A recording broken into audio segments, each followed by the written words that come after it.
Today,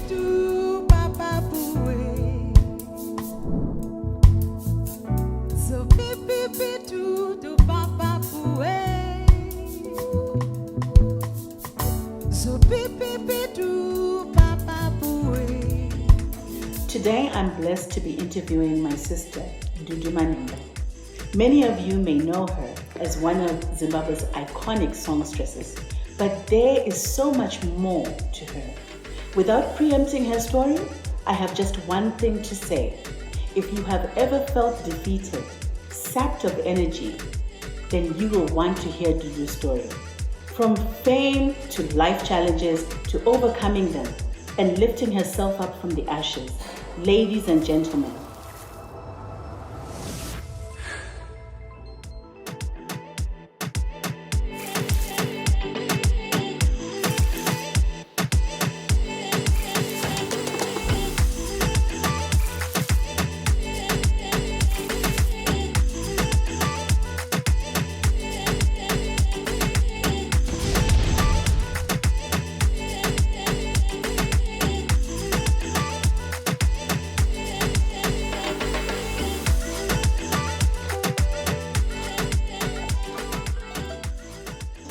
welcome, Dudu. Thank you for having me, sis. Yeah, that's an amazing intro. It got me thinking that if one story can be put down in a paragraph like that, it must amount to victory, yes. I think, at the end. Yeah. We must win at the end. Absolutely. Yeah. And this is why you're here. I've wanted to have you. I know our schedules have been crazy, yes. But it is such a pleasure to have you, Dudu, on the show. And I don't have to explain a lot about you because you have touched my life personally in more ways than one. I've known you before the fame, before the yes, and I've seen you grow into this phenomenal individual. But I also know that there has been a lot of challenge in your life journey, and I believe that through sharing your story, we can actually inspire others as well. I'm glad. So tell me, Dudu, who are you? For those who don't know. Yeah, if you'd asked me this question probably 15 years ago, right. I would have introduced myself as an entertainer or something like that. But after discovering so many things about myself, I think I've just put it down to maybe 3 things that I think I'm about. Number 1, I'm a mother. Yes.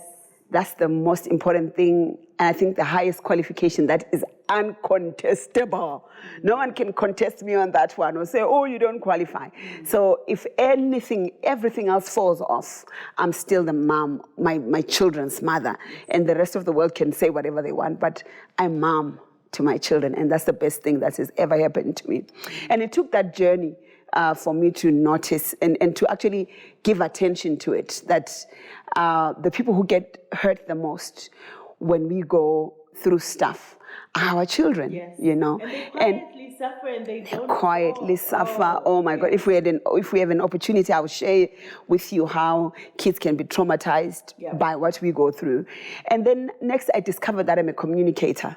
As a communicator, I have an assignment to share, I think, life with people, whether through songs or through a book, through whatever, everything that I am, I'm an embodiment of a message from God, I would want to say. So I put myself as a communicator. And then finally, I would say I am a social creative entrepreneur. Yeah. Okay. Yeah. We're going to get into that. Okay. We're going to get into that. So Dudu, there was an incident that reshaped your life. I remember hearing about it and I cried. I cried like I was you. I cried, and I know it was not just me, it was many other people out there. Tell me what happened. Wow. Before I say what happened, that incident actually showed me how you can have so many people who love you and you don't know it, and you're moving on. I know there were some ladies who started a group on WhatsApp to pray for me. Yeah. And that group multiplied, and at the end of the day, there were about 5 groups, all full, like more than 1,000 women praying for me. I found out when I was out, and I was like, what?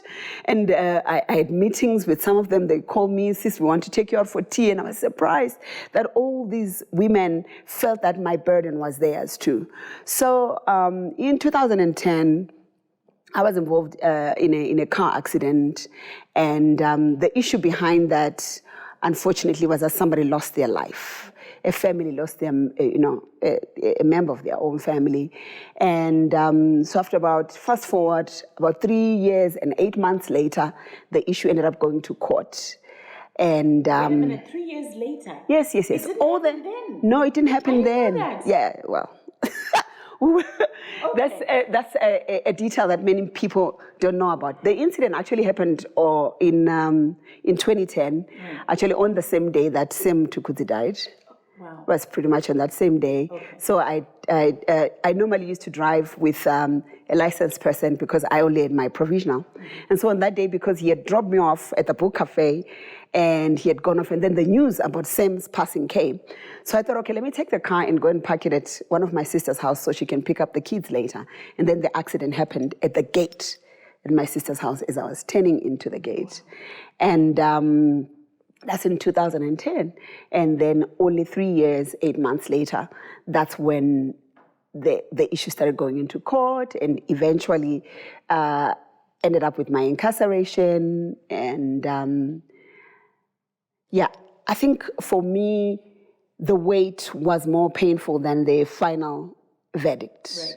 Because for 3 years, you don't know whether to smile or to, you don't know whether to plan for anything, excuse me.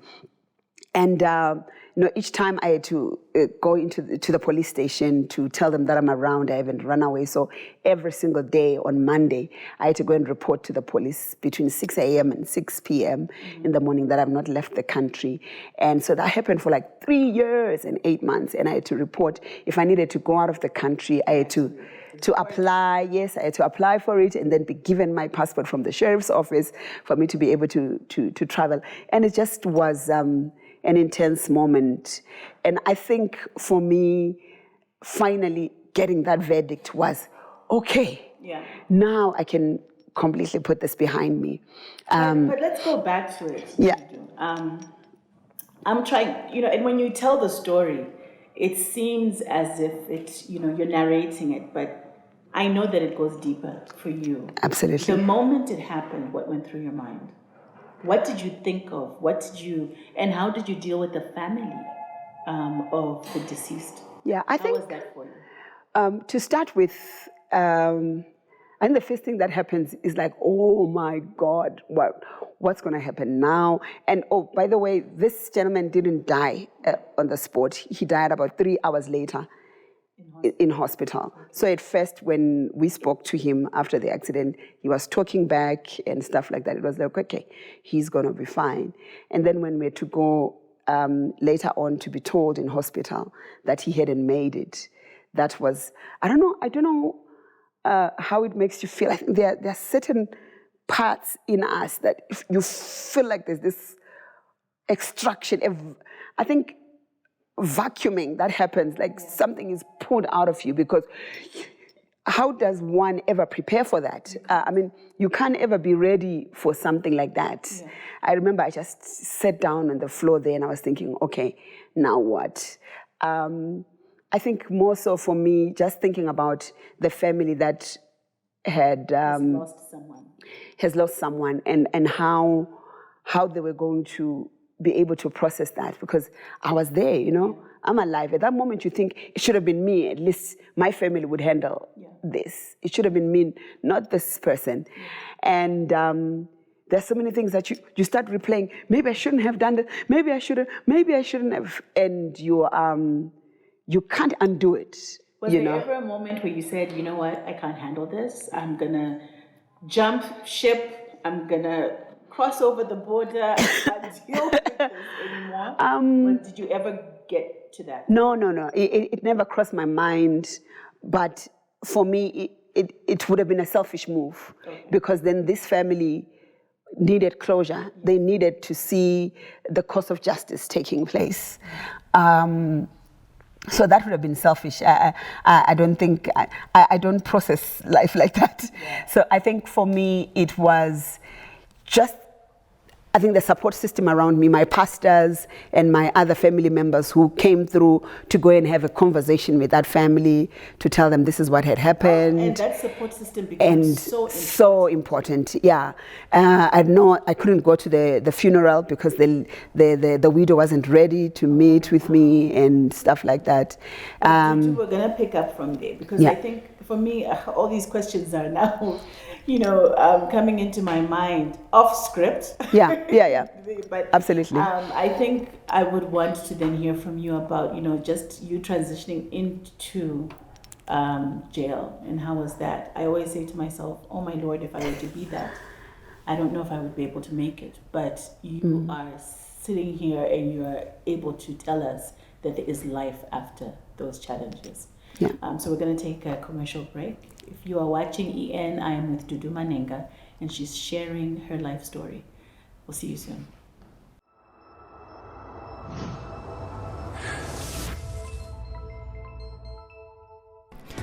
I dance for a living, not an orthodox career. My name is Sean Mambere. I'm an award-winning dance choreographer. Well, I've built a brand from dancing, and I earn money too. The internet has made my life easy and so much fun. Well, for starters, I get to interact with existing and potential clients who attend my dance classes. I have the opportunity to showcase my work to a large group of people at the same time. Who wouldn't want that for their business? Dancing is my life, and I need something that helps me grow and network with people in my field of work. I have won numerous awards from the work that I do, and I'm proud of myself. If it wasn't for the internet, I highly doubt anyone would know me. The broadband has helped me learn, grow, and enjoy what I do. I am living in the moment. Are you?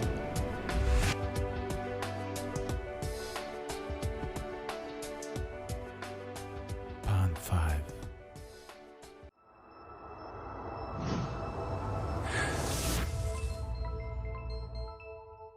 Welcome back to EN, and today I am with Dudu Manhenga, my sister.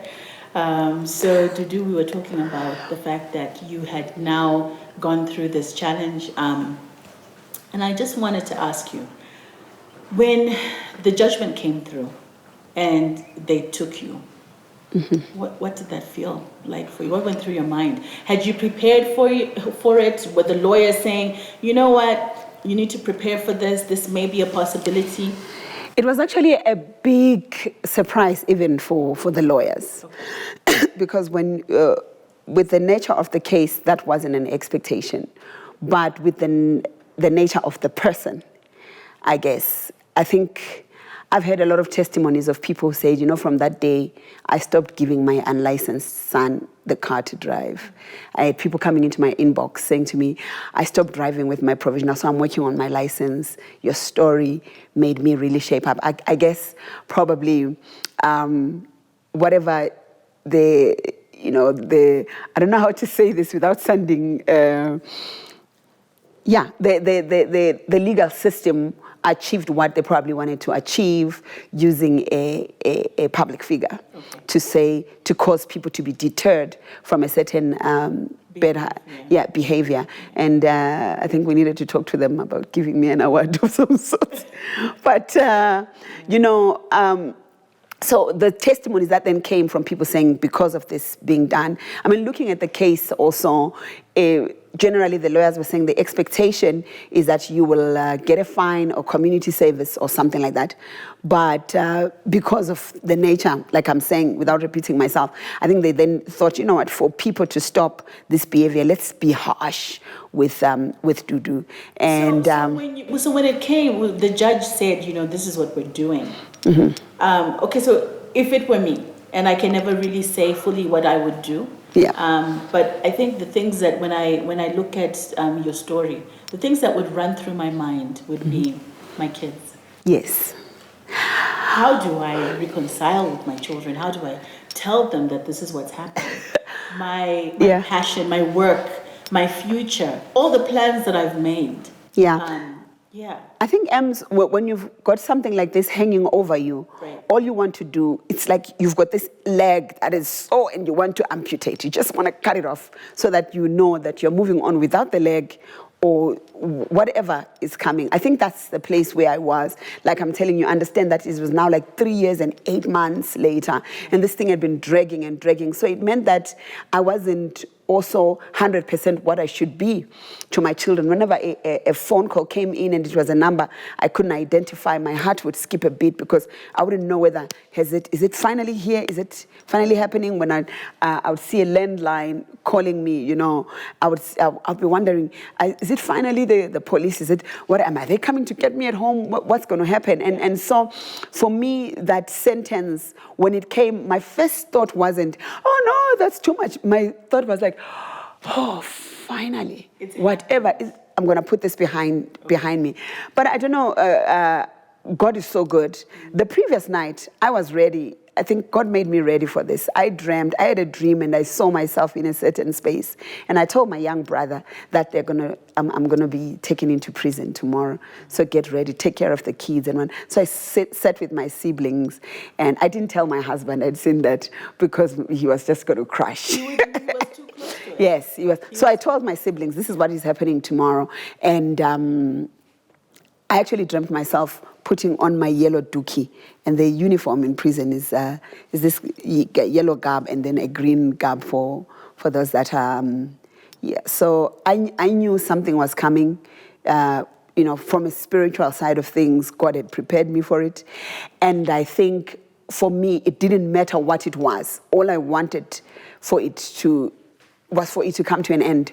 Whichever way it was coming to an end. And I also wanted it to come to an end in a way that was going to just bring dignity and closure also to the family that had lost their member. Absolutely. Because, the risk is, oh no, because she's a celebrity, maybe that's why they did it that way also, so that the world wouldn't say, oh, because she's a celebrity, she was just given community service, blah, blah, blah. And they needed to do that way. I don't know. I mean, the word of God tells me that all things work together for good. Let me tell you how God works.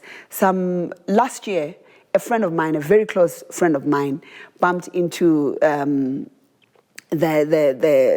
deceased's wife, and she was telling her story, and she says, oh, I'm a widow, but I'm remarried now. I don't know if you ever heard the story of the celebrity who had an accident. That was my husband that died, and she's telling a friend of mine.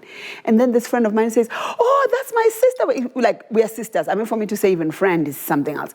That's my sister. I was like, oh, really?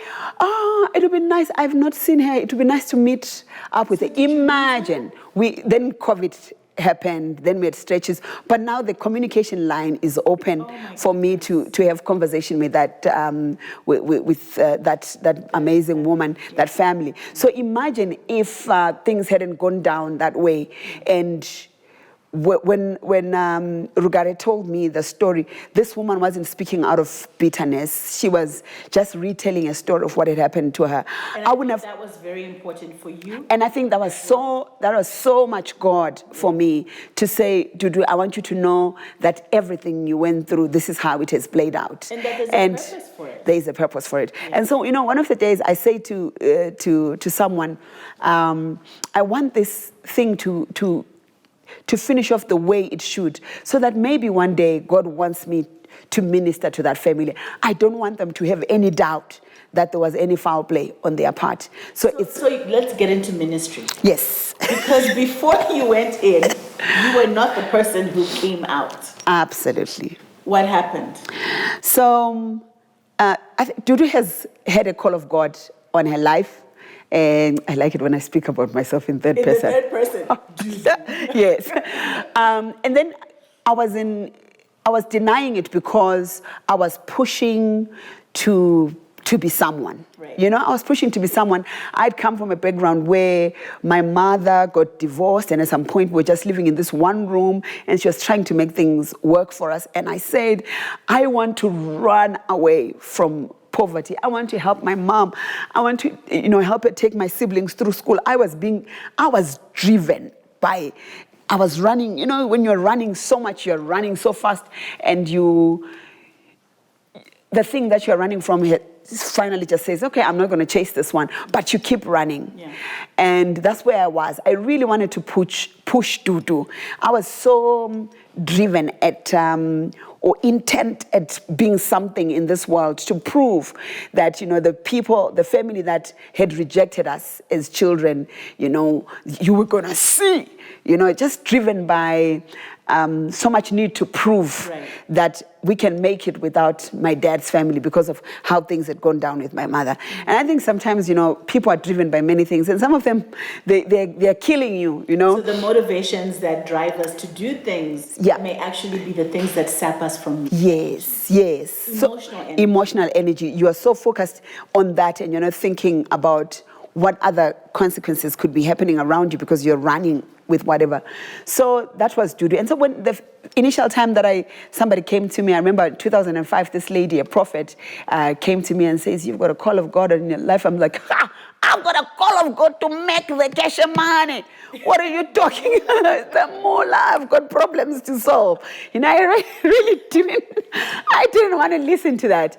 So was this a moment then that was created for you to take a pause in your life, to look back and say, okay, this is probably the lowest in my life that I need to now springboard? Okay, so by the time that I'm in 2013, that I'm in prison, I'm already doing first year Bible school, okay? Oh. So I was already doing my first year, and it was in October, and I was about to write my final exams for that first year.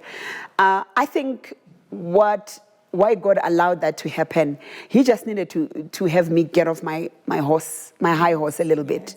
Because I know that many people have said, oh, Dudu is humble. I think probably I got humble after that. Yeah. I probably was a nice person before because of what being nice gets you.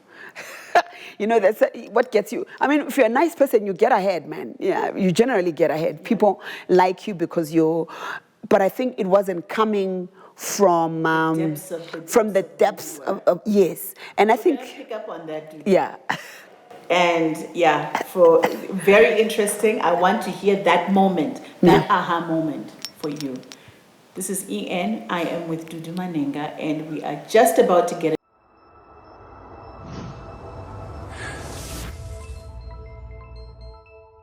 I need a hero. Ooh, yeah. I need a hero today. That's right. Talco, always connected. There for you more than any other. Saves the day, keeps me connected. It's my hero. Talco. Your business to your hoe. I got it all selected. Faster than a bullet. Keeping you connected. Don't worry about a buffer. Life's streaming like no other. All the time, anytime, anywhere. It's velocity.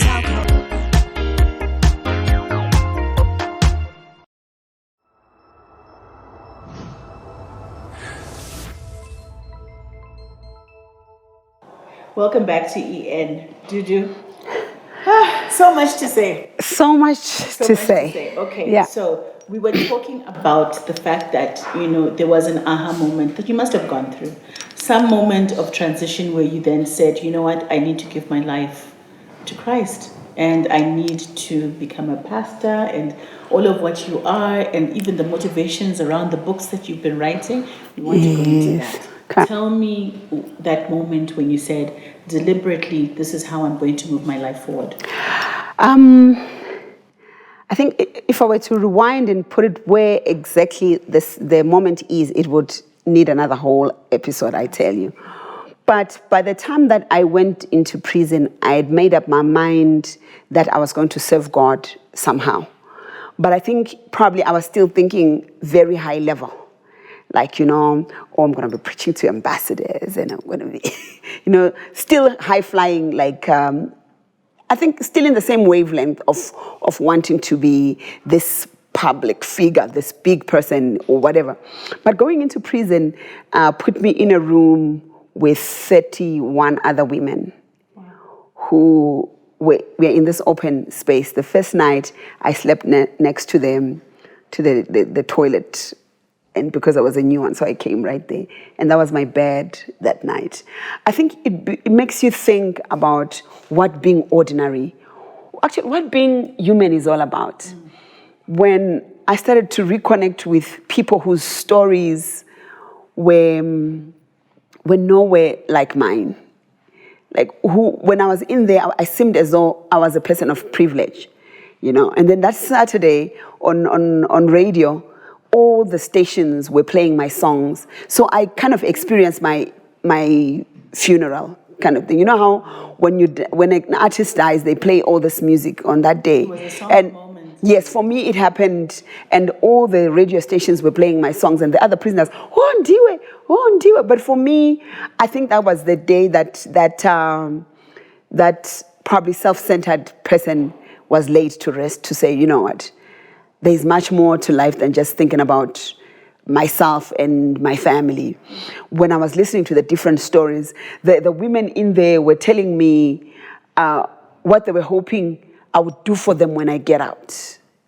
Please, when you get out, we need sanitation, we need this, and these are promises that I probably haven't fully lived up to.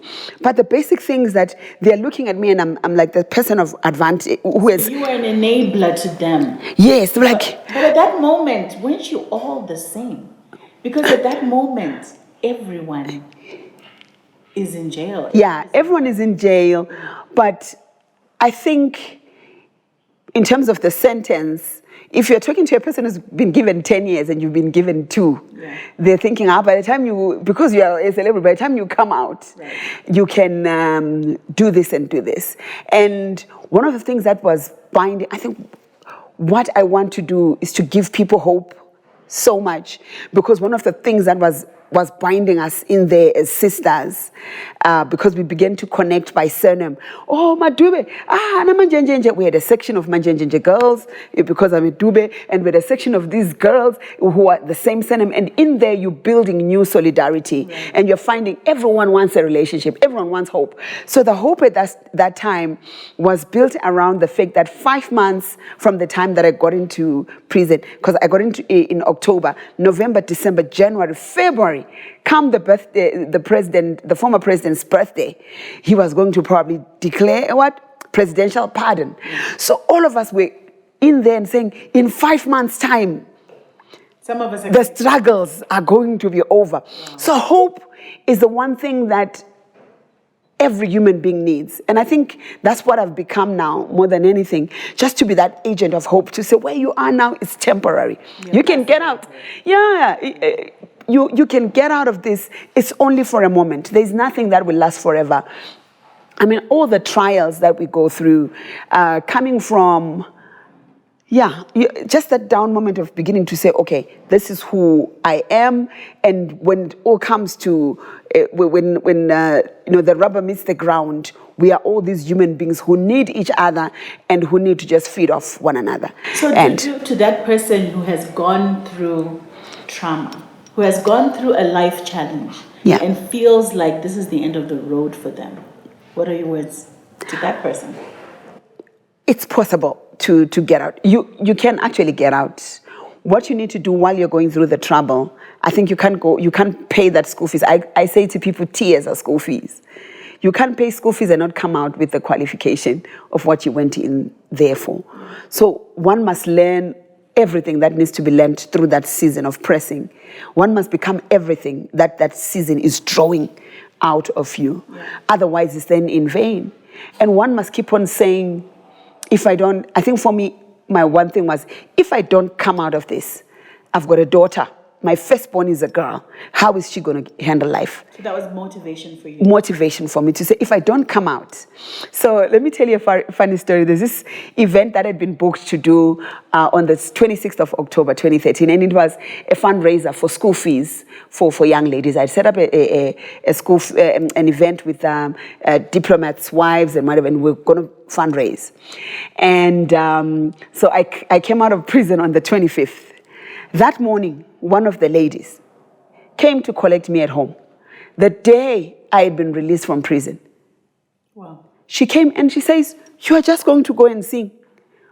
Why do you want the devil to actually think you've been defeated? You go and sing. You're going to sing. Those girls need you. All the people who have pledged money are coming there because you are performing, and you've been released out of prison the day before so that you are there for this event. You are going. Oh, Mom, I'm not feeling like it. She says, is your voice gone? I said, it's there. She says, you're going to sing. So she came to my house and picked me up. I did that function in jeans. It was really not so Dudu. I did it in jeans and whatever. And everyone was like, oh, Dudu, it's so nice to see you just looking so ordinary. I'm like, oh man, I'm sulking. But still, for the people who came to the concert, it was as if it was deliberate that because we're raising money for school kids, I just decided to come down and not be all glamorous, to just come in and perform because that was the event. So I think you need those sisters around you, those people who, when they say, get, you just get, because you go, because you know they've got your best interest at heart. So I'm so thankful to her, because she just came and pulled me out of my blankets. I was in bed. She says, you're going to get out. Chapter 2 of Dudu. Now, you're writing. I'm writing. You recently launched a book. Tell me about the book. So I released a book, an anthology, poetry, past, present, and future. And I hope we'll have time. Do you think I will have time to read a poem? No, maybe? In our next segment. In our next segment, we'll read a poem. But we want people to go and buy the book. Yes, Where the do they book. get it? The book is available on Amazon. The book is available on if you come to my social media pages, we will make sure we direct you. But definitely, the book is there on Amazon as well. Yeah. But you have another book cooking. I have another book cooking, which is called His Daughters, and this is just exploring all the different women in the Bible and the struggles they went through and how they process life. And I think for me, it's just a way also of helping people to process. Imagine Eve by herself, no sisters. Now she's lost a child by the hand of the other child. How does she get her head around that? And so it's really therapy for me to write. It's another outlet by which I'm putting myself out there to try and find means of telling my story. And I'm really grateful for you having me here as well to be able to tell a section. I feel like every time that I'm telling my story, there's just one segment that has been said, yet there's so much more that can be shared. I think you are probably one of the deepest individuals I know. Oh my, thank you. You're so layered. I don't think people really understand the different layers. But you know what? This is what we do on EN, because we are always looking for the backstory. But it has been an absolute pleasure to have you on the show, Dudu. Thank you for having me. I knew that, so anyone who will be watching this show will be changed by the aspiration and inspiration that you continuously give of yourself. When we were preparing for this, you said something very key to me, and you said that I want to die empty. And I think you will accomplish that. And when we were talking about that, you said dying empty means that you need to impart and share as many different things, as many different experiences as possible. And if this is the journey, may you be blessed and may you continue to conquer. Thank you. All right. Ladies and gentlemen, this is EN. You have heard it yourself. We have been with Dudu Manhenga. And such an inspiration. Please share, please like, please subscribe to all of our platforms. And continue the inspiration. Sending love and light your way.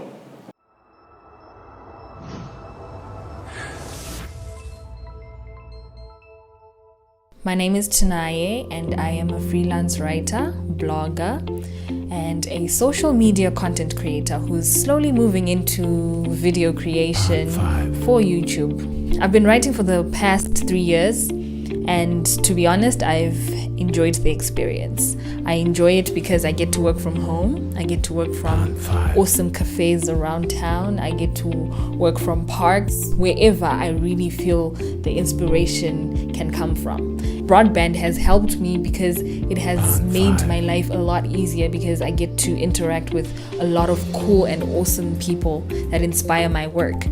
I'm living in the moment. Are you? Pan 5.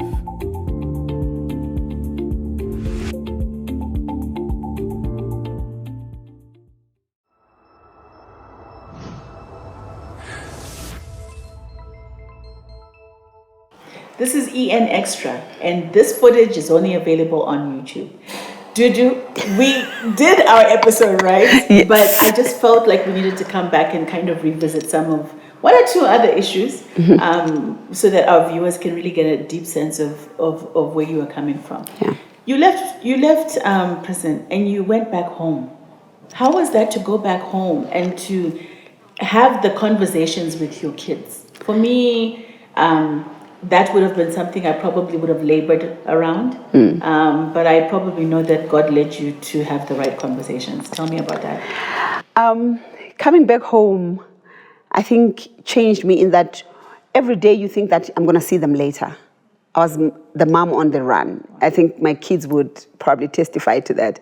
Now I've become the mom who hugs and kisses. I kiss my boys on the lips and I tell them that the next lady who's going to kiss you on the lips is your wife, and I'm stopping. On the day you are getting married, that's the last day you get a kiss from mama.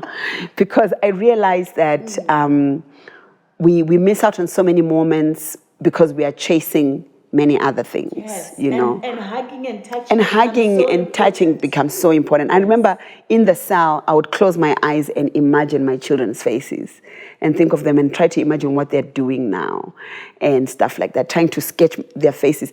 And I would calculate to say, so I left Zozo, she's writing her grade 7. My daughter was writing her grade 7. It was terrible for her. And I'm thinking, I will get home and she's about to go into Form 3. And I think that was the most heartbreaking part, when you're trying to figure out the next time you're going to see them. And so when I got home, the fact that I was seeing them there and then, for me, it was just a moment to hold them so close and say, I do not want anything else to ever take them away from me. Yeah. And so they began to tell me their struggles that they had. I mean, at school, parents, other women like myself, sometimes we can be so bad to each other, would send their children to go to sing in the playground to say your mother is a murderer. In the play. So they went through all that, and they had to tell me, Mom, so-and-so said their mom sent them to come and tell me that your mother is a murderer. And that was very heartbreaking for us as a family, for the kids to have to go through that. And my daughter became extremely protective of her mom, so we were always cold at school because she would have punched someone to say, how dare you talk about my mother like that? So she became this wounded elephant, so to speak. And so we had to go through that journey. I don't know, each time I would want to raise it and discuss it over and over. And many people never wanted to raise it. But for me, the catharsis of constantly raising it, to say to the kids, when I was in prison, and they were like, and sadly, they heard the news on radio on their way home. And so you didn't break it to them? No, because when you're in prison, you're taken right there, right? So when she heard the radio, the person was supposed to pick them up and make sure that the environment is sanitized before they get home, to be told, okay, that mom is not going to be with us for a couple of years. So you couldn't say goodbye? You didn't? No, there's no time for that. Didn't say goodbye, because it was at right there at the courts. You are sentenced and you're taken to the back right under to the cells in that place. There's no time. It's not like child's play. There's no time to say, hey guys, I'm about to go to prison, so you're gonna miss mama for a little while, okay? No, it was just, I didn't get a chance to say goodbye. So while they were sorting out things and taking my bags and collecting my stuff and getting me booked, the person was supposed to go and take them from school, delayed, and then they heard it on the news. So when they came home, they were already in pieces. It's like they are burying you, but you're not dead. Yeah. Because they know that there's going to be an absence away from you. Yeah. And your husband? My husband needs to. Your husband has got to be. He needs to tell. He needs to tell his side of the story someday. But he's not that kind of a guy. He would much rather stay there. And it's good. I think if you have a loud wife, really, what else can you do? I was going to say that. But let me say a loud. Exactly. You must just. You're gonna be quiet. You have to balance the home. So I think for him, probably lots of things, when we talk, lots of things were going through his mind. And obviously, he was thinking, what am I gonna be without this hot mama in my life? You know? And yeah, I mean, it's nice to speak about this now in retrospect, many years later. But I think it was such a tough time for our family, and just trying to process what life would mean for us. I think in the same way that the other family had been for those 3 years, trying to process how they would get their absence of their loved ones. Yeah. So it's just. But God, that's life. how God works. That's how God works. Amen. And this is why this is the extra. Okay? Amen. Yeah. An extra with Dudu Manhenga. Make sure that you subscribe, like, and follow on all of our platforms. Thank you guys for joining us. Thank you, Dudu.